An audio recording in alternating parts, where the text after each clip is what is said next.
ya no.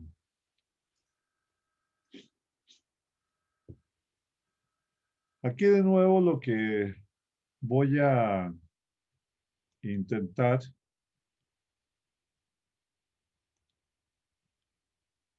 es, voy a mostrar las tendencias de la distribución del ingreso en México.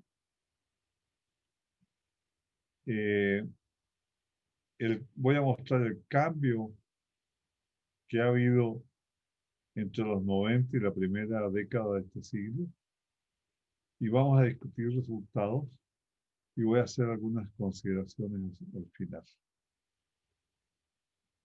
Eh,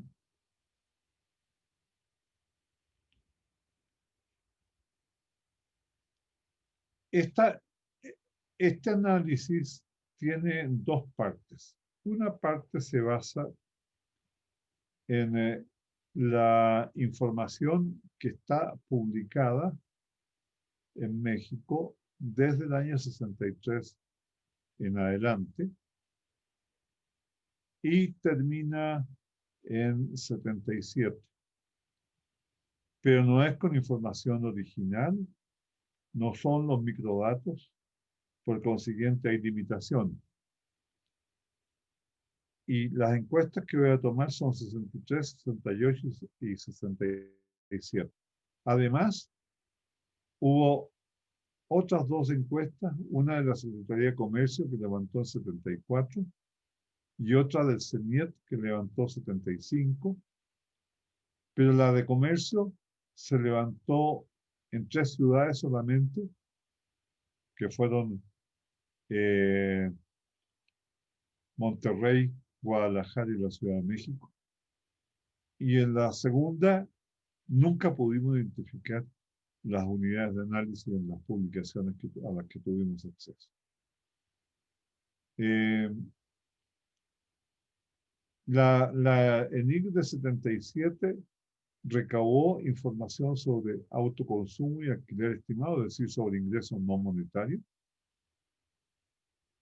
incluida la vivienda propia. Pero yo no sé qué pasó, porque si bien en los cuestionarios es claro que preguntaron, en la base de datos que yo tengo y y en las publicaciones impresas, no hay información sobre ingresos no monetarios. Esta encuesta eh, fue, contó con la asesoría de Leibel, famoso economista inglés que se dedica a estudiar la desigualdad en la distribución del ingreso, y fue el director de tesis de Enrique Hernández Laos.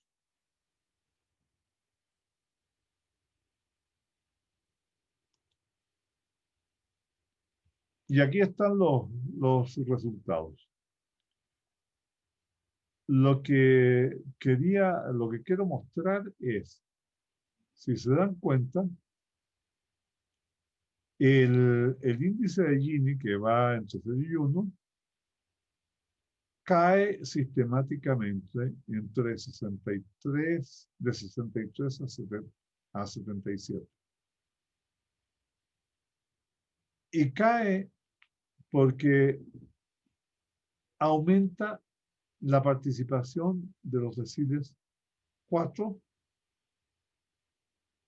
5, 6, 7 y 8. El 9 y el 10 más o menos se mantienen, el 10 decae un poco. Es decir, son los deciles intermedios los que aumentan, y eso provocó entre 63 y 67 una caída en la desigualdad. Y estos resultados no se diferencian de los de Enrique Hernández Lao, quien sí ajustó a cuentas nacionales. Yo no ajusto a cuentas nacionales. Ese es un lío que tenemos aparte. Y Enrique sostiene que el índice cayó de 0.541 a 0.498 a 0.462 hasta 77, debido a un crecimiento sistemático en la participación relativa de los deciles intermedios, a costa principalmente de una reducción paulatina de la participación de los hogares de mayor ingreso. La misma conclusión a la que se llega sin necesidad de ajustar a cuenta nacional.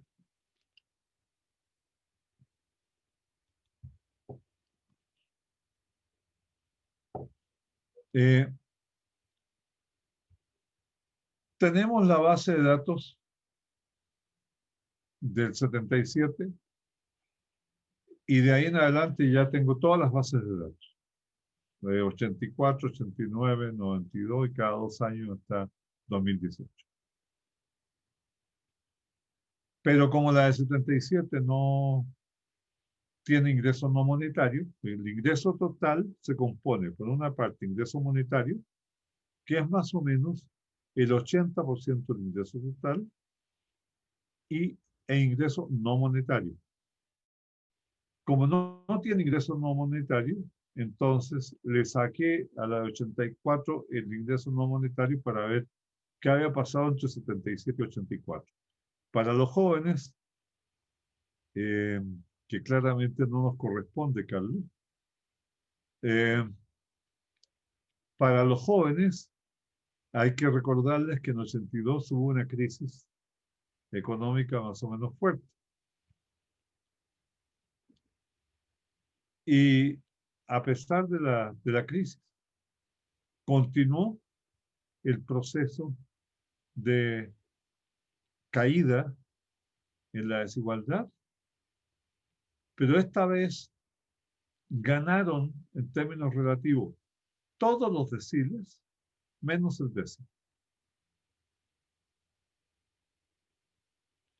Entonces, ¿qué tenemos? Que tenemos que toda la etapa del proceso sustitutivo de importaciones hubo una caída sistemática en la desigualdad, en la distribución del ingreso.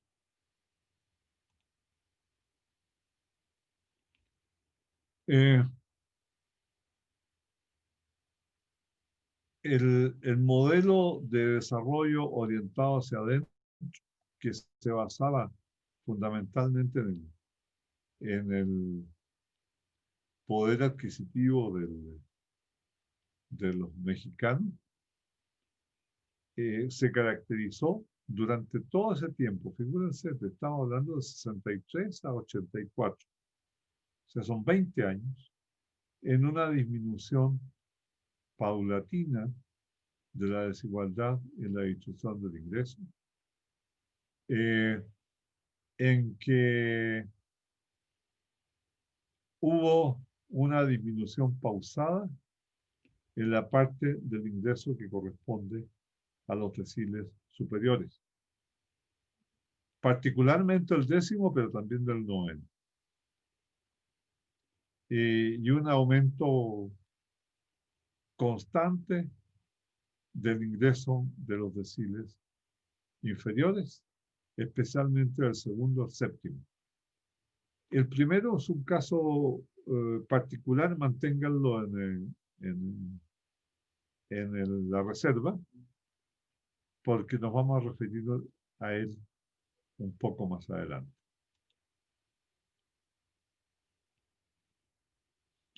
De los 90 al siglo XXI.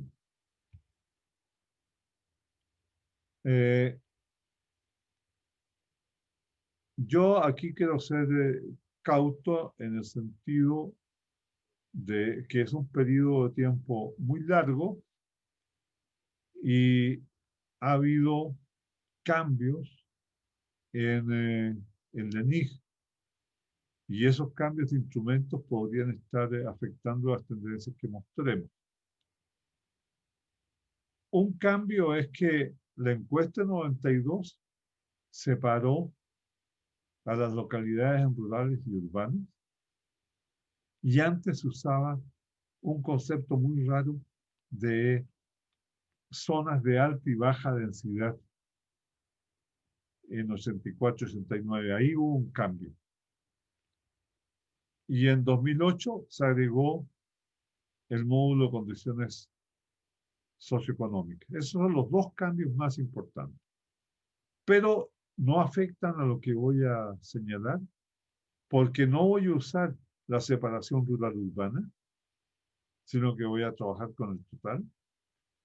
Y además, tampoco voy a usar los datos del módulo de condiciones socioeconómicas, sino que me voy a limitar a tomar los datos del ENIG. En la encuesta hay una parte que hay una variable que se llama proyecto. Uno es si el dato es del ENIG y dos, si es del módulo de condiciones socioeconómicas.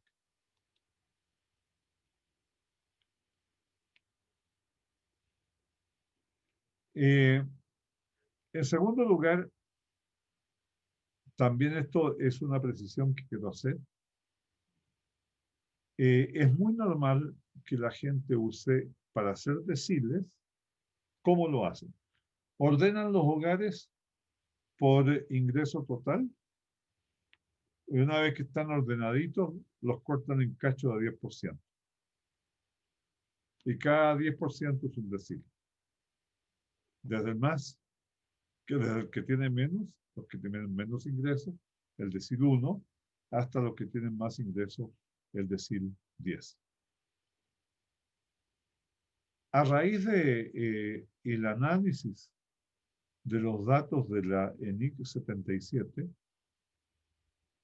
nos dimos cuenta que cuando ordenábamos según el ingreso corriente total a los hogares,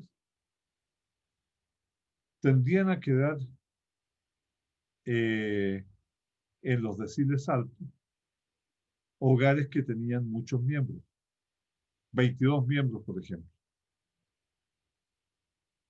Entonces, de esos 22 miembros había 18 que recibían ingresos. Supongamos que cada uno haya recibido un ingreso, un salario mínimo. Eran 18 salarios mínimos del hogar. Entonces el hogar, como hogar se ponía en el séptimo, octavo decil. Sin embargo, si los ordenábamos por ingreso per cápita, quedaban en el primero. Entonces, lo que hacemos es, usamos deciles de ingreso per cápita.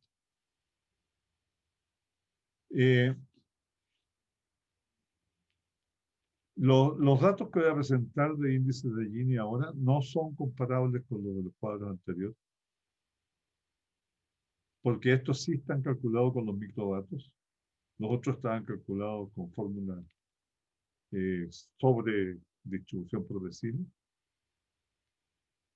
Y a partir de 92 podemos hasta hacer pruebas de hipótesis, porque están las UPM y los efectos de diseño ya consignados en la base de datos. Y aquí tenemos lo que ha ocurrido con la desigualdad en la distribución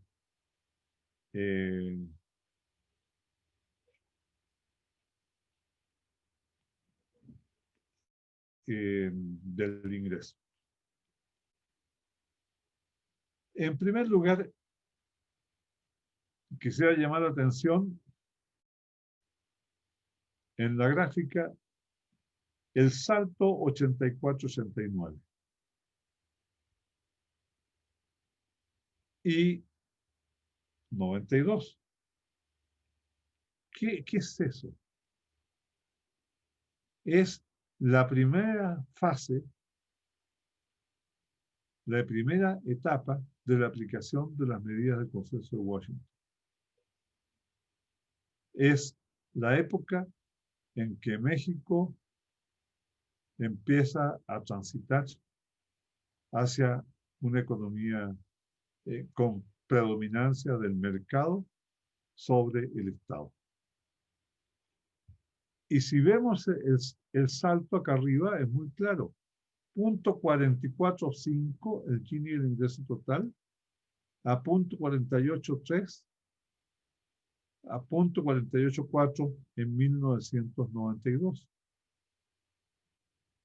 Y en términos de ingreso per cápita, 0.489 a 0.543, 0.539, 0.54 hasta el 92. Ahora, fíjense ustedes, eran necesarios juntar 23 familias del primer decil para generar el ingreso de una familia del décimo decil en 1984. En 1989 se necesitaron 32 familias en lugar de 23. Y en 1992, 31 familias en lugar de de 23. Y en términos de ingreso per cápita, de 10 a 14 y a 15. Entonces, aquí hay evidencia numérica y gráfica de lo que significó en términos de desigualdad la primera fase.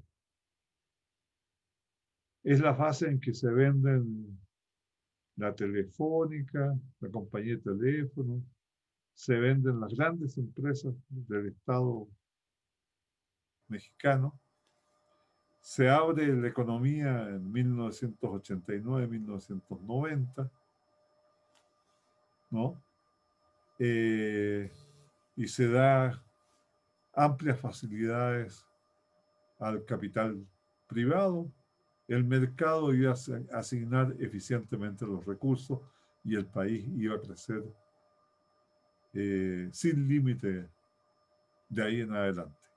Eso era lo que nos vendían, ¿no? Apoyados por Banco Mundial, Fondo Monetario Internacional. Bien. 94, crisis. ¿Qué ocurre? Perdón, una vez que uno está ya en 92, 94, el nivel se estabiliza, ¿no? Se fijan ustedes, hasta 94 estamos más o menos estabilizados. 96, crisis, cae la desigualdad. Y se necesitaban 32 familias en 94 para del primer decil para formar el ingreso de la familia del décimo, se cae a 30 en 96 y baja a 16 y 14 en términos de ingreso per cápita. O sea, crisis, disminución de desigualdad. Si se acuerdan, 77 y 84 también había, voy a ir hacia atrás,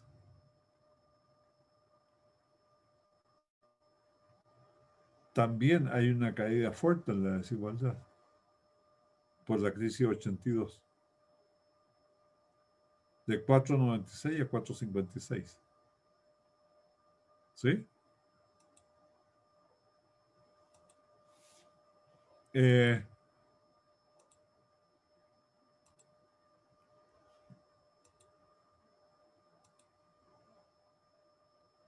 Entonces, estamos aquí, 96, cae la desigualdad.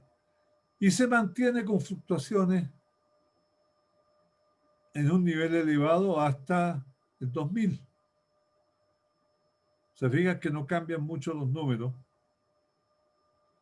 En 2002 hay una caída de la desigualdad. ¿Sí? ¿Qué? Hay una crisis. 2001, 2002. Vuelve a caer la desigualdad.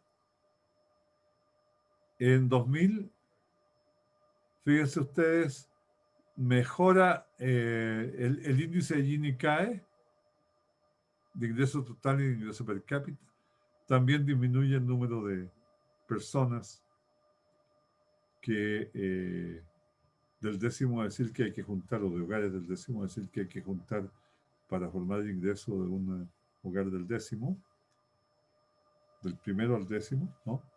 Y aquí también veníamos en 17, caemos en 13. Y continúa en un nivel bajo, ¿no? En 2010, donde se ve el efecto de la crisis de 2000, fines de 2007, 8 y 9, de nuevo, caída de la desigualdad, vuelve a caer el número de hogares que es necesario juntar del primer decil para formar el ingreso de un hogar del décimo. Y eso ocurre y se sigue y se mantiene. Ahora, si cada vez que hay crisis hay reducción de desigualdad,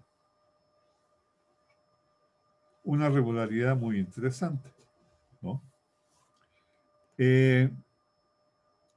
Y medido con todos estos indicadores que tenemos aquí. Sin embargo, lo que podemos observar es que el nivel de 84 era inferior que el nivel de 2014, a pesar de todas las caídas. 445 contra 451. 489 contra 508. 23 contra 22. 10 contra 11. Es decir, en buena medida, lo que yo diría en términos generales es que 20 años después del 84, estamos en los mismos niveles de desigualdad. ¿Sí? ¿Ves? Yo creo que es nítido, es claro. Y por otro lado, tenemos la participación de los deciles. Cuando me interesa mostrarles que cuando hay la caída de desigualdad, 94-96, lo que cae fundamentalmente es el décimo decil y los que ganan son los de abajo. El otro es 2002 comparado con 90. 2002 comparado con 90, ganan los deciles de abajo, ¿no? Si se fijan. Y pierde el décimo. O sea, pierde el de arriba. Y comparamos 2010, de nuevo, el que pierde es el décimo. Y abajo no pasa mucho. Ganan un poquito, ¿no? Los de abajo. 2008-2010.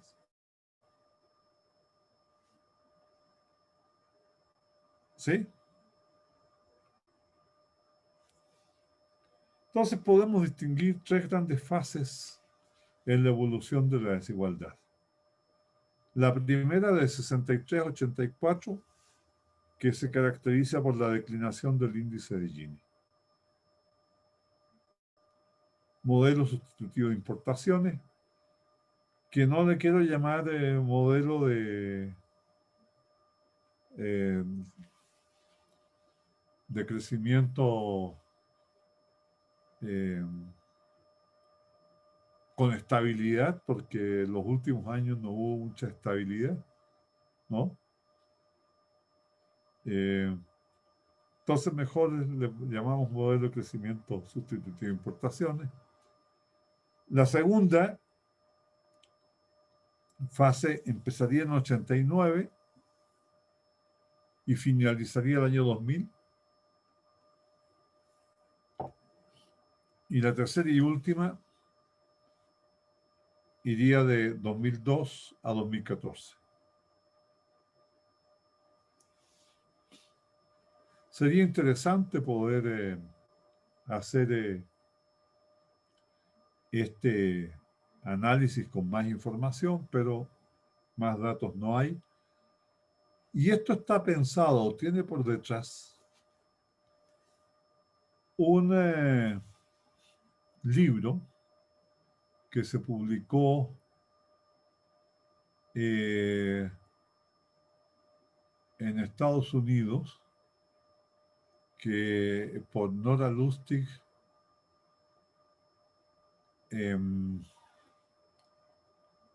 y Luis Felipe López Calva, quienes sostuvieron la hipótesis que está en el texto, en el título del libro, que se llamó Declining Inequality in Latin America. Declinación o declinando o tendencia declinante de la desigualdad en América Latina. Es un libro que provocó o tuvo repercusión a nivel mundial porque sale justo en el momento en que en los Estados Unidos y en los países centrales se está discutiendo el proceso de aumento de la desigualdad en la distribución del ingreso, y más aún de cómo el ingreso se concentra en el 1% superior, ¿no? Entonces, ¿cómo América Latina, la región más desigual del mundo, cuando los otros países están en un proceso de aumento de la desigualdad, América Latina empieza un proceso de disminución de la desigualdad? Entonces, provocó eh, mucho interés a nivel mundial y era hasta hace unos 3 o 4 años atrás, todo el mundo sostenía que así era. Sin embargo, ese estudio estaba hecho con 4 casos: Brasil, Argentina, Perú y México. En cada uno de esos países, la gente no los especialistas de esos países no reconocían que las cosas fuesen así. De hecho, a mí me tocó en una reunión del seminario universitario de la cuestión social, donde Nora Luz planteó su resultado, decirles que mis datos, que yo tenía otros datos, ¿no?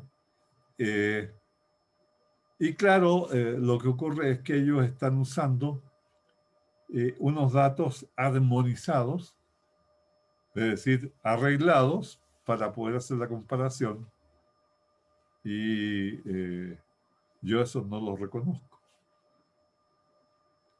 Y de hecho, América Latina eran 4 países, no era América Latina. Y además todos con regímenes muy distintos. Porque era, por un lado, Brasil de Lula, la Argentina de los Kirchner, México, sí, modelo neoliberal, y también Perú. Porque lo que había por detrás era la idea, creo yo, en mi hipótesis, de decir que el modelo ya estaba dando resultados y que era cuestión de tiempo, lo que siempre han sostenido. Entonces, a raíz de esto no los voy a cansar con esta parte que viene, les voy a solamente voy a presentar una parte de toda la argumentación estadística, que es muy, muy detallada y muy cuidadosa por con quienes estaba discutiendo, ¿no? Para que no hubiese problemas con problemas técnicos de por medio. Entonces, la fase 1 ya está a un lado. Me interesaba la fase 2 y la fase 3. Entonces, lo que hice fue separar la información en dos grupos. Y la hipótesis nula es que la distribución del ingreso del grupo 1 es igual que en el grupo 2, o que la concentración, la desigualdad es mayor en el grupo 1 que en el grupo 2, es la hipótesis alternativa. Grupo 1 es hasta el 2000 y el grupo 2 es de 2000 en adelante. Bueno, aquí hay una prueba estadística que, entre otras cosas, se usa mucho para probar normalidad, en que uno de los autores de esa prueba es Carlos Jarque, quien fuera director del INEGI mexicano. Es estándar para hacer la prueba. Se prueba normalidad y hice varias pruebas, pero yo creo que sí, que para los chicos es más claro esta con una ecuación de regresión, en que el fase 3 es una variable dicotómica que toma el valor 1 si es 2000, más de 2002 en adelante, incluido 2002, y 0 si no. Y el coeficiente da la relación. Entonces,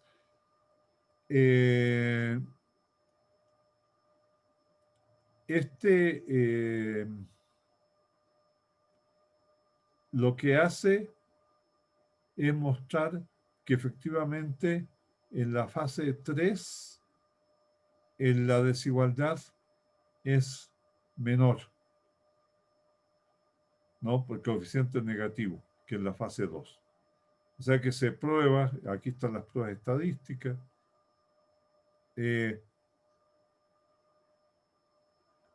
la variable dependiente, Gini ingreso total por persona, el efecto negativo tal como se esperaba. El otro era el ingreso total, este ingreso total por persona. La participación del primer decil, uno espera que el coeficiente sea positivo porque la desigualdad disminuye, y la participación del décimo decil, uno espera que sea negativo porque esos ganan menos, ¿no?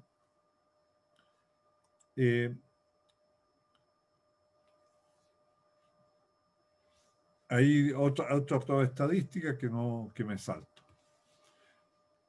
Lo que quiero señalar es que se hacen todas las pruebas estadísticas para mostrar que efectivamente la desigualdad en la tercera fase es menor que en la segunda. Es decir, que efectivamente a partir del siglo XXI la desigualdad medida por estos índices ha disminuido.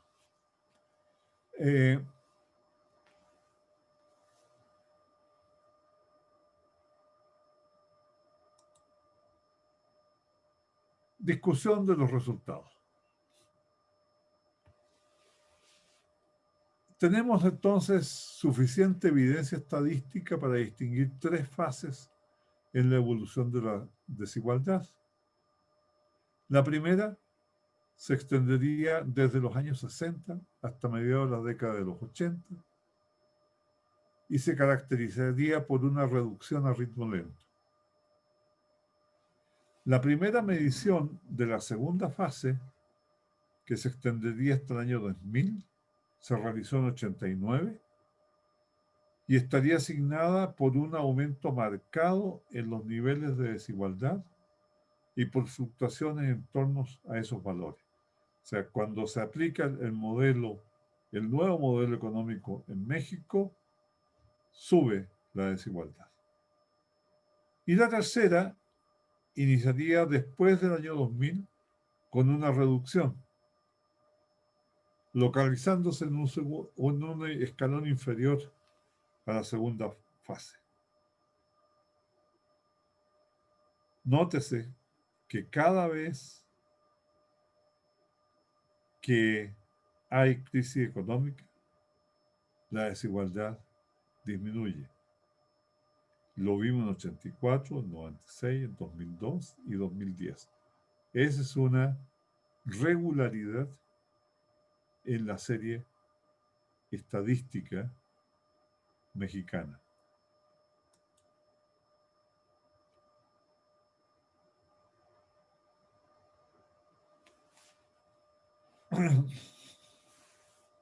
Debemos destacar, cosa que ya hicimos, que después de más de un cuarto de siglo, la distribución del ingreso de 84 y 2014 son prácticamente iguales.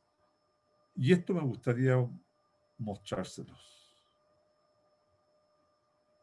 aquí. Vean la distribución del 84 y compárenla con 2014.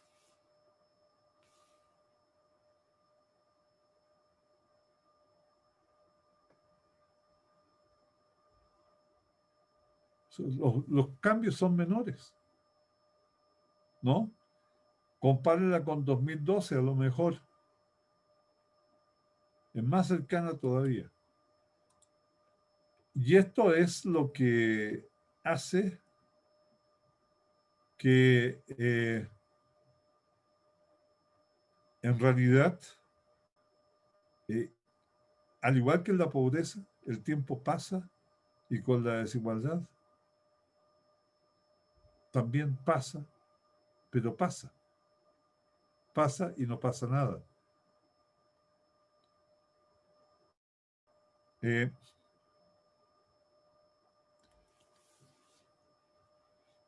Ha tomado como 30 años más o menos absorber el aumento de la inequidad en la distribución del ingreso que se observó por primera vez en 1989.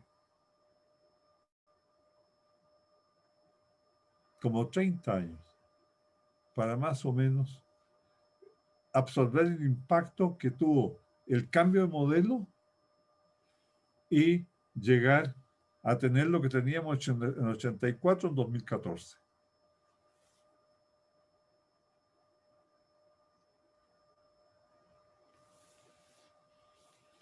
La reducción de la desigualdad durante el modelo del desarrollo estabilizador, que así era como se llama normalmente, fue consistente con la necesidad de ampliar el mercado interno, alimentada por razones ideológicas que se remontan al origen del Estado en una revolución popular que buscó reducir la desigualdad económica. Tello, 2010, páginas 153 a 186.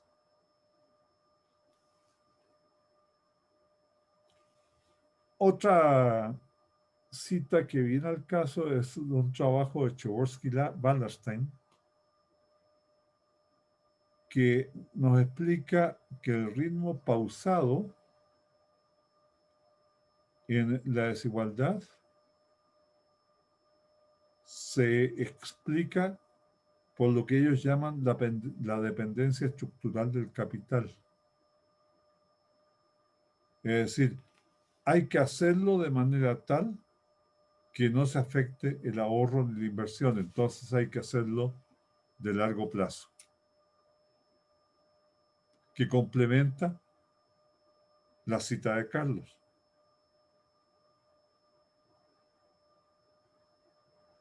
La segunda fase fue precedida por fuertes convulsiones económicas y por una disputa que se refería al peso que debían tener los elementos que conforman la relación Estado-mercado. Unos planteaban, eso es una cita de Cordero y Tello, en el clásico de la disputa por la nación. Unos planteaban más Estado que mercado, mientras que otros abogaban y abogan por más mercado que Estado. En esta fase se viven los efectos del cambio del modelo económico. Esa es la segunda fase.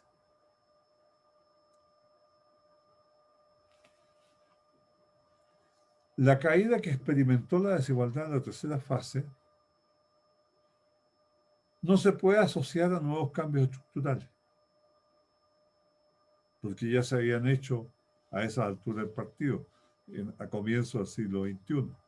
Quedaban algunas que va a hacer Peña posteriormente, en el 2003, 2014.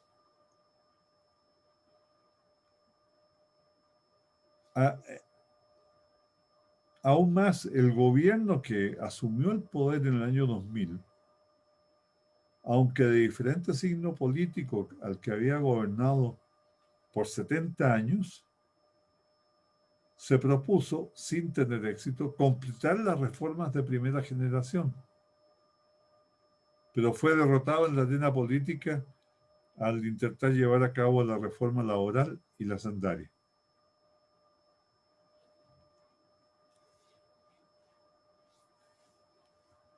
La reducción en la iniquidad en este periodo se materializa por el aumento en el gasto social. Hubo un aumento muy fuerte en el gasto en relación al PIB, pasó del 6% en 90 al 11% en 2010, según datos de la CEPAL, que de todas maneras anda muy lejos del 20% del resto de los países de América Latina. Y por la nueva política social que se implementó a partir del año 1987, que ha privilegiado la focalización y la condicionalidad de las transferencias monetarias entregadas por los programas sociales.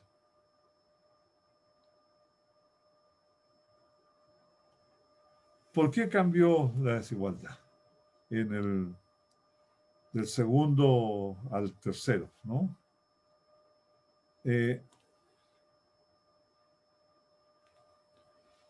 En primer lugar, les decía, fíjense que el primer decil más o menos siempre se mantiene. Y este decil se mantiene, o los de abajo mantienen su participación, porque en situaciones difíciles usan su fuerza de trabajo secundaria. Mandan al mercado de trabajo a los niños y a las mujeres que no saldrían de no ser necesario. También agrupan hogares. En épocas de crisis, los hogares pobres se unen para distribuir costos fijos. Y los hogares del primero y segundo deciles no están plenamente conectados a los mercados.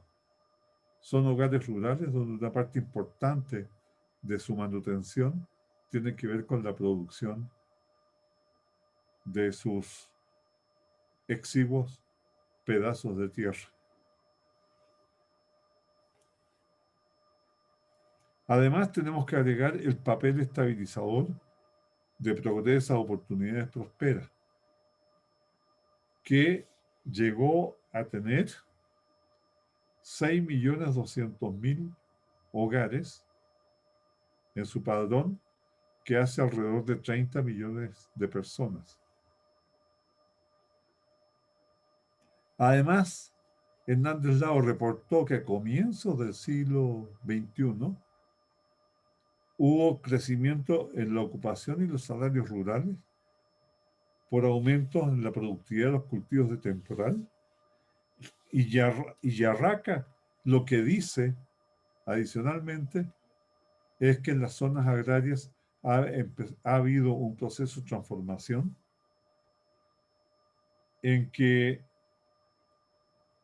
han aumentado los salarios, uno, porque no hay fuerza de trabajo, que normalmente mucha de ella migra a los Estados Unidos, y dos, por el desarrollo de la industria agroalimentaria en México.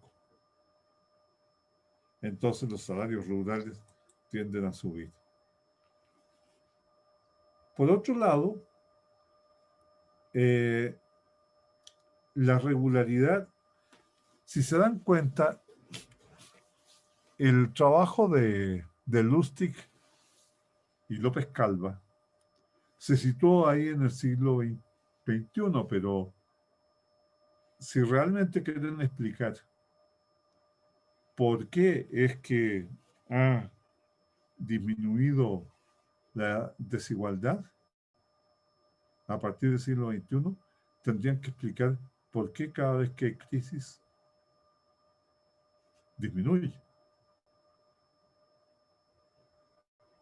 Y Rosa María Rubalcaba dio una explicación analizando los mismos datos del ENIC.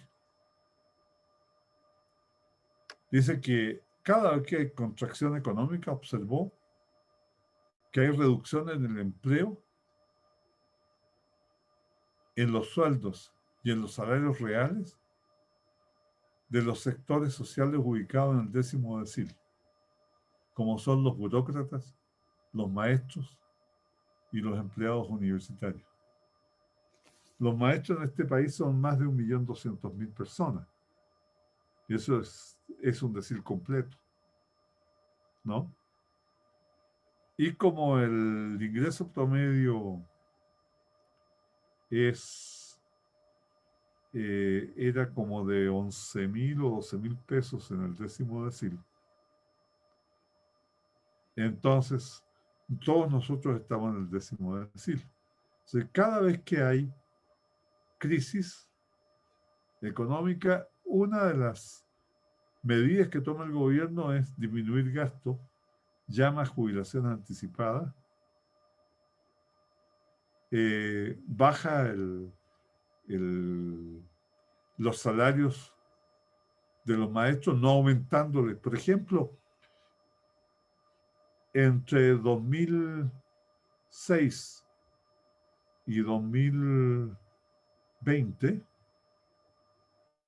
los salarios nominales de los trabajadores del Coneval no habían subido. Nominales, no reales, nominales. Entonces, allí hay una explicación. Es decir, cada vez que hay crisis, lo que se hace es se amarra el gasto público, se afecta a una parte importante del 10º decil y cae. Todos ahora están esperando que aumente la desigualdad por la crisis, pero les debo recordar que hubo una reducción fuerte de los salarios de los burócratas y hay una disminución fuerte en el número, en el tamaño de la burocracia.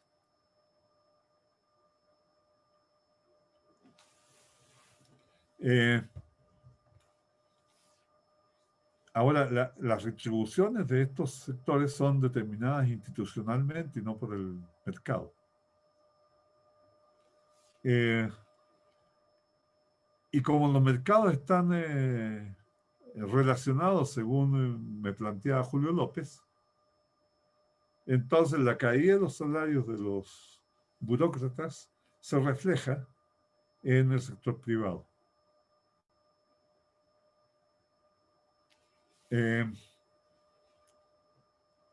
Otro factor que también explica por qué se cae el 10º decil se debe a Ennio Millán, quien sostiene que México privilegió la exportación manufacturera. Pues no es solo el sector maquilador. Y que esta exportación requiere fuerza de trabajo calificada, que suele formar parte de los deciles superiores, especialmente el 10º.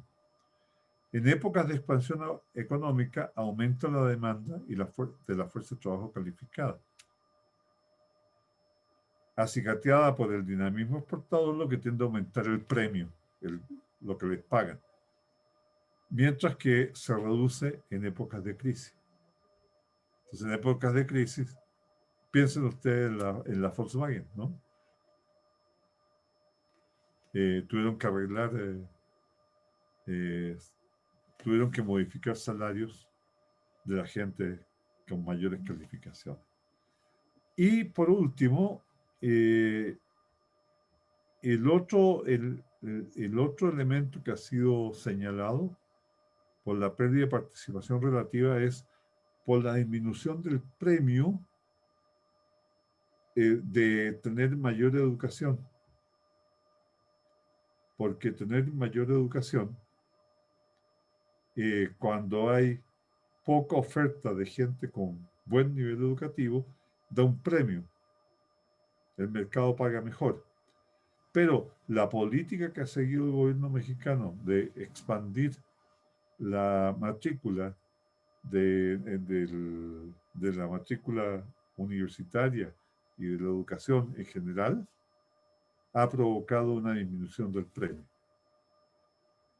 Y esa es la explicación fundamental, orientada por la teoría del capital humano, que ofrecen Lustig y López Calvo. Y con esto doy por finalizada esta segunda parte. Gracias. Hombre, muchísimas gracias a ti. Es un privilegio y lo será también para los estudiantes escucharte. De veras. Muchas gracias. Muchas gracias por haber aceptado nuestra invitación. Nosotros, si es que hay algunas intervenciones de los estudiantes, si nos los permite, se las haremos llegar de forma escrita para que sepa cuáles fueron sus opiniones. Les agradecería. Sí, les agradecería. Muchísimas gracias. Muchas gracias a ustedes. Que tenga buen día. Buenos días. Igualmente. Hasta Hasta luego. luego.